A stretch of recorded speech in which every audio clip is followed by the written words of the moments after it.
Hey, you. Yeah, come here. I got all these kits. Let's look through one. Come on. Hi, I'm Bradley with To Be Brewing, and today we're going to look through one of these extract beer kits that I have, so you can have an idea to see what's inside, so you know what to expect. Come on, let's go.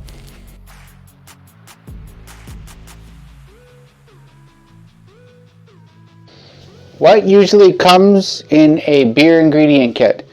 This is a Brewer's Best American Amber Ale kit.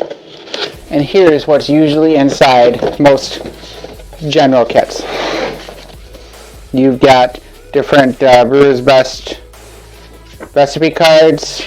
You've got a beer magazine and wine magazine pamphlets. You've got your instructions. Then it depends on the kit, depends on what you get. In this case, we have a chunk of dry malt extract. We also have some liquid malt extract. We have some what's called seeping grains. So this is grains more so to add color and some flavor. So you only soak them in a certain temperature of water for 20 minutes usually. We have what's called a Muslin Bag.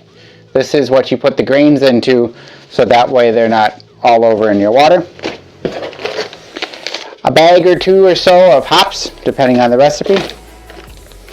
Some packet of yeast.